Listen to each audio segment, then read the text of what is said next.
शुरू किया जाए। चल, तो पाचन तंत्र में हम लोग कल क्या देखे थे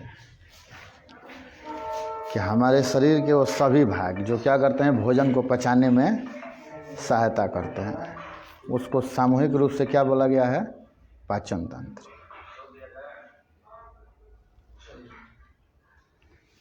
तो पाचन तंत्र को हम लोग क्या दो भागों में बांटे थे। पहला क्या था मनोज? पहला था आहार नाल, दूसरा था सहसंबंध ग्रंथि।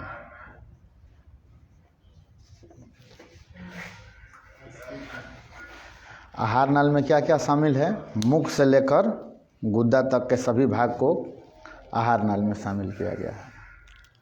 और आहार नाल की कुल लंबाई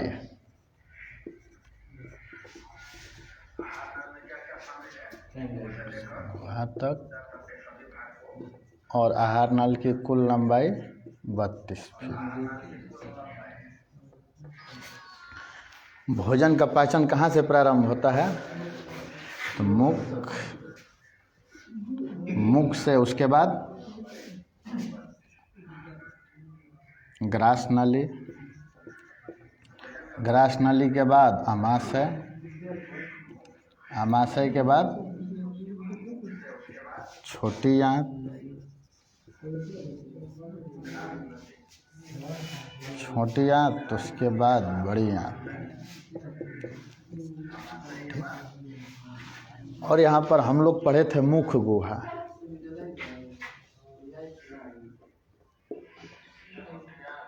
मुख गुहा में क्या क्या शामिल है? एक जीभ, 32 दांत और 3 जोड़ी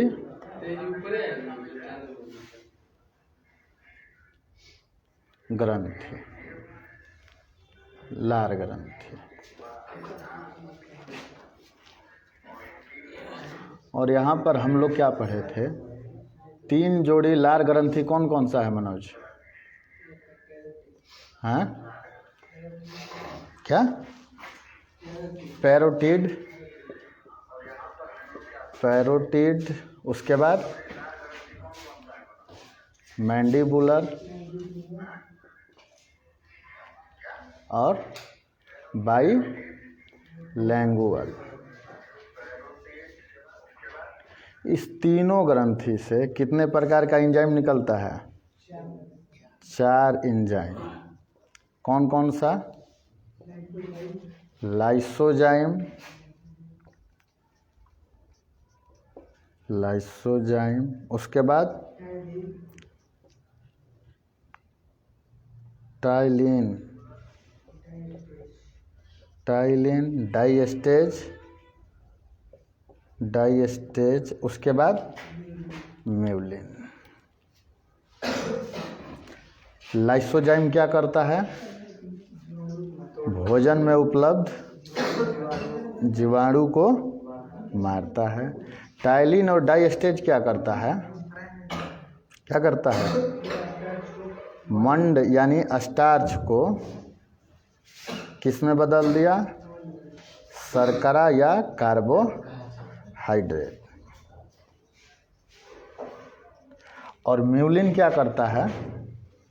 भोजन को चिपचिपा बनाता है, जिसके कारण भोजन को निगलने में क्या होता है? निगलने में आसानी होता है। 3 जोड़ी लार ग्रंथि में सबसे बड़ी ग्रंथि कौन सी है? पैरोटिड, उसके बाद मैंडिबुलर, उसके बाद सबलिंगुअल। पैरोटिड में विषाणु के द्वारा इन्फेक्शन होता है यानी संक्रमण, तो कौन सा रोग होता है? गलसुआ। ठीक, तो ये क्या था पूरा? ये 3 जोड़ी लार ग्रंथि। जीभ के बारे में हम लोग कहाँ पढ़ेंगे अभी? सेंस ऑर्गन में। और 32 दांत के बारे में हम लोगों को यहीं पढ़ना है। तो दांत के बारे में हम लोग क्या पढ़े थे कि दांत का अध्ययन क्या कहलाता है? ओडोंटोलॉजी। ठीक, दांत के निर्माण में सबसे ज़्यादा किसका योगदान है? Calcium phosphate. कितना? 80 से 85%। उसके बाद देखे थे हम लोग कि दांत का अगर ये हो गया तो दांत का सबसे ऊपरी भाग को क्या बोलते हैं हम लोग? ऊपरी परत को इनामेल और आंतरिक परत को डेंटिन या डेंटाइन भी बोला जाता है। उसके बाद हम लोग देखे थे कि दांतों में टूट फूट की क्रिया किसके उपस्थिति के कारण होता है? फ्लोरीन के कारण। उसके बाद हम लोग देखे थे कि दांत कितने प्रकार का था? तो अभी तक हम लोग जितना पढ़े हैं 2, डेफोडिन और क्या था? मोनोडेन।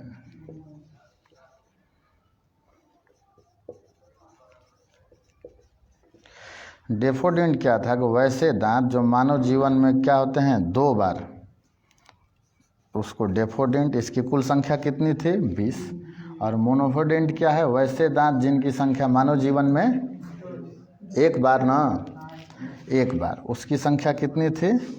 32।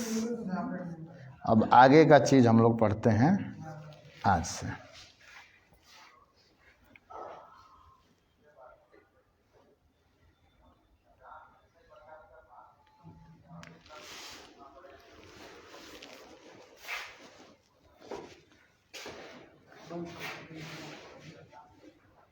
बस हो गया है।